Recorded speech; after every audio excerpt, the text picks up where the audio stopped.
starting with the Pittsburgh Steelers. Now, here's the background.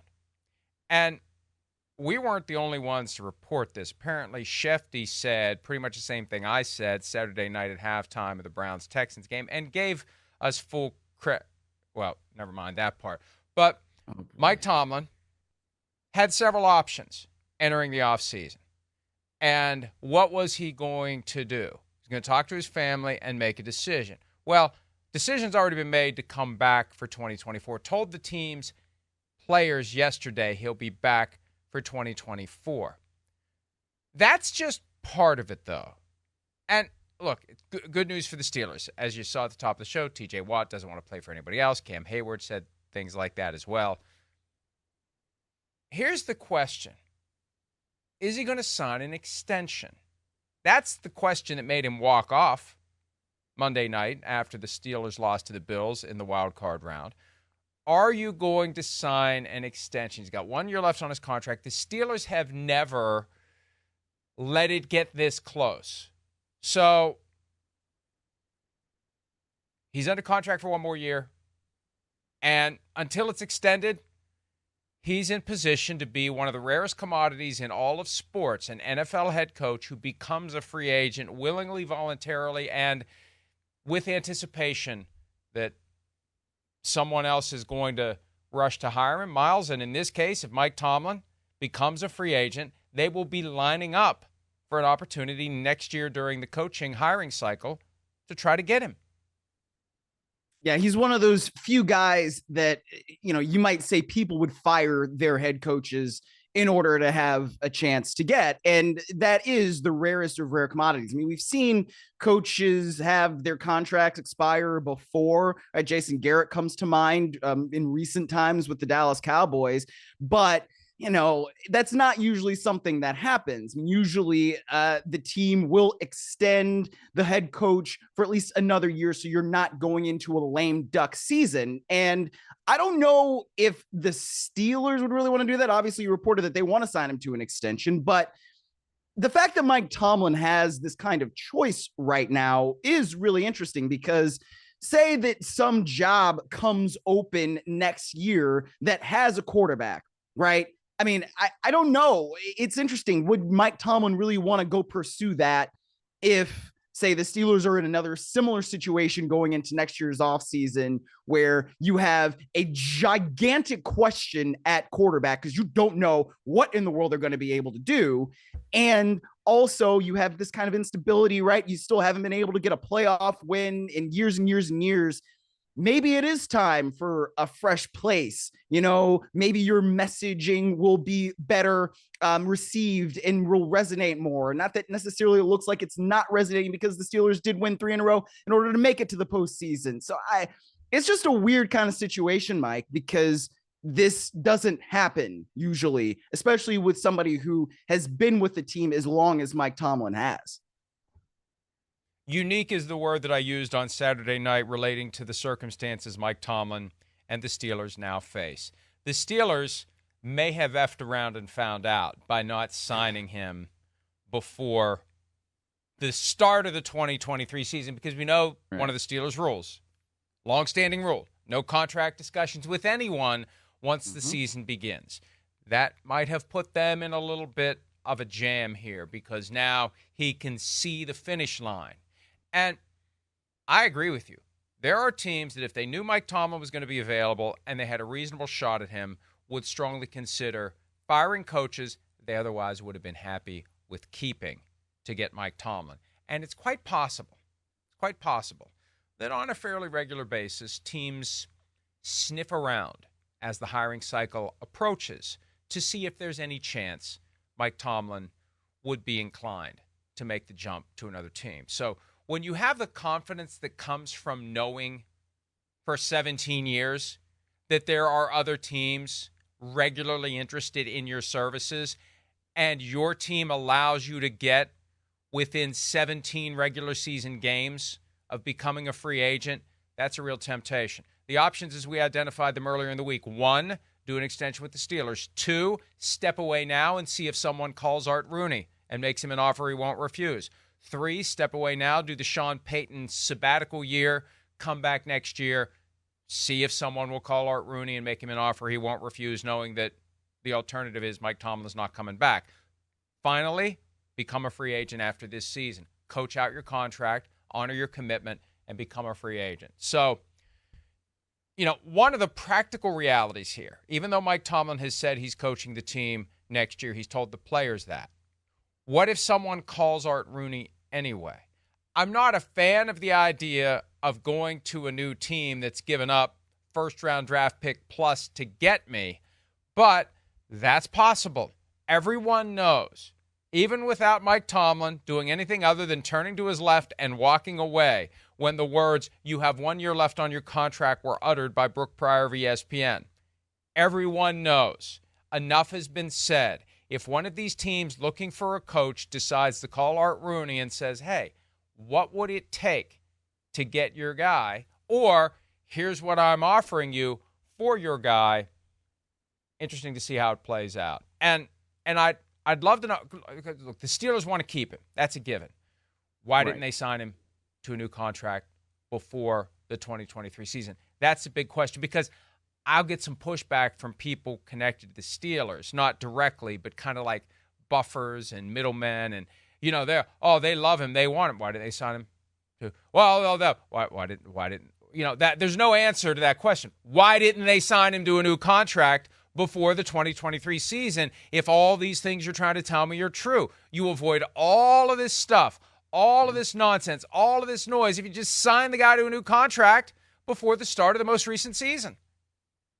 Yeah, that's true. It is. And, that's one of the reasons why, sometimes coaches leak, or people connected to coaches, they start leaking things during the season, right? Where it's trying to mute all of that sort of talk where, like with Bill Belichick, right? Oh, he signed a lucrative extension before the 2023 season, right? So it's not like he was going into a lame duck year. Happened with Jeff Fisher when I was working for the Rams in 2016, and we were on the buses going to play the Patriots at Gillette Stadium and one of Jared Goff's first starts. And it just somehow comes out that Jeff Fisher had signed an extension before the season. So like these things sometimes happen. I'll tell you, Mike, one of the things that I've just been thinking about as this whole Mike Tomlin conversation has come about over the course of the week is when he was asked about the USC stuff last year before they ended up hiring Lincoln Riley, and he's in that press conference and he says,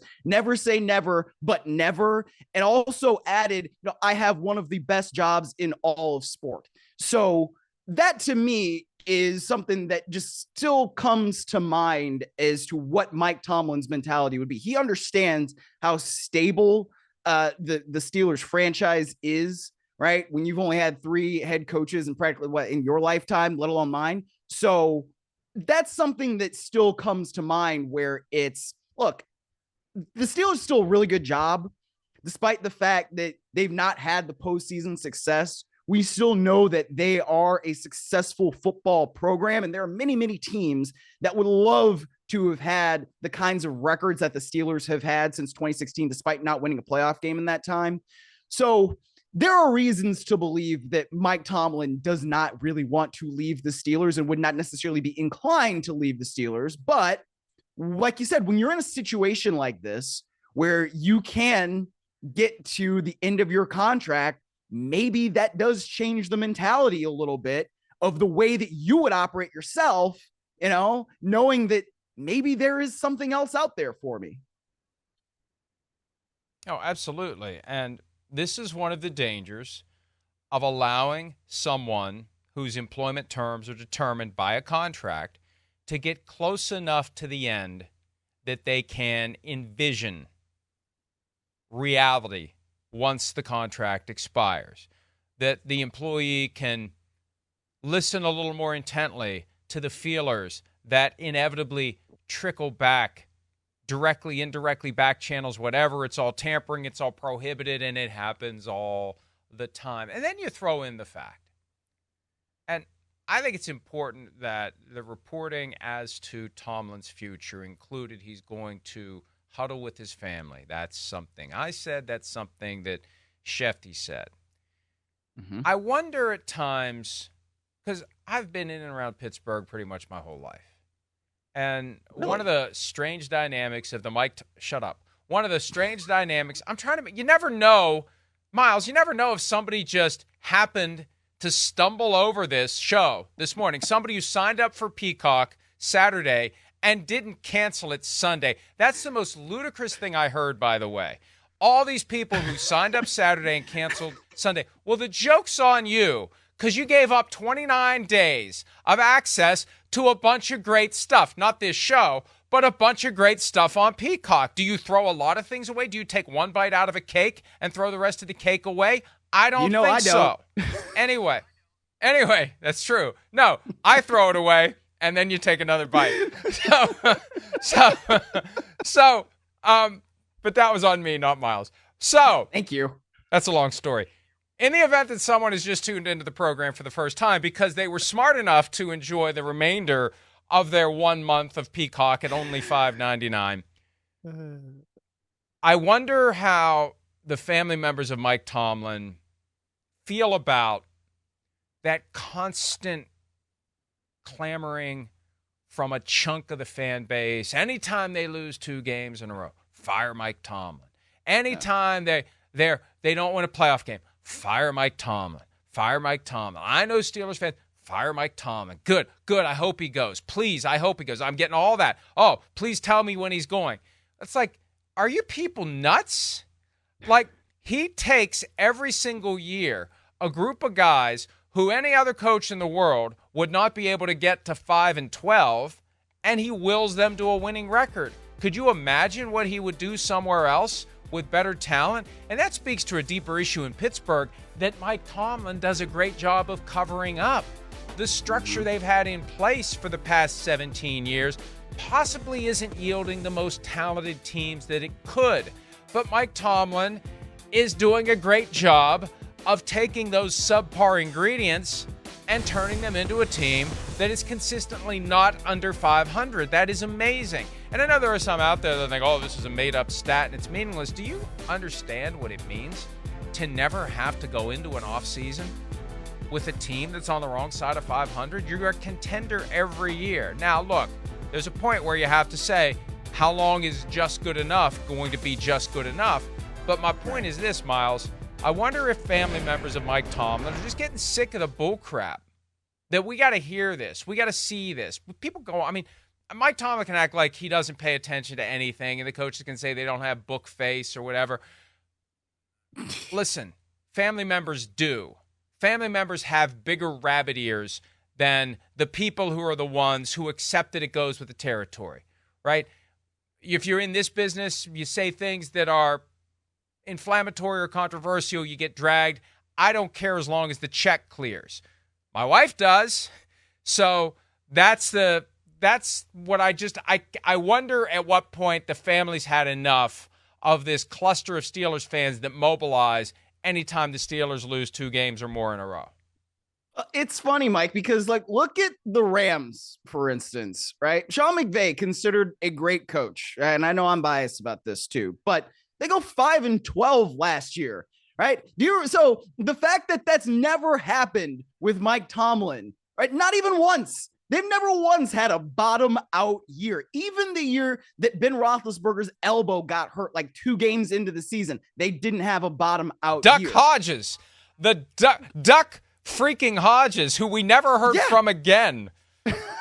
Exactly. That's what I'm saying. He just took Mason freaking Rudolph in one of the last 3 games of the season to make it to the postseason, and then really didn't get blown out going up to Buffalo, despite all the different circumstances. Game gets moved and all that. Look how crappy Dallas played at home, right? That did not happen with the Steelers, despite not playing with TJ Watt. So look, I know, and there's a part of me that understands, they've not won a playoff game in a long time. I do get that, but look at what they're working with, okay? Got Kenny Pickett at quarterback, who's not been very good, okay? He's been serviceable at best. And then you have to replace him with your 3rd stringer, and then still you win games. This has to do with coaching, all right? This is partially on the head coach, and that's part of why, if he were available, other teams would be clamoring to have him. And so, yeah, when you talk about all of the noise and all of the stuff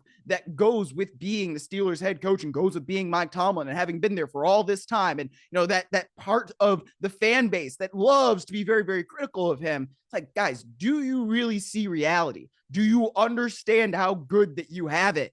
Because if you don't, somebody else absolutely will. Fortunately, I think the Rooneys understand.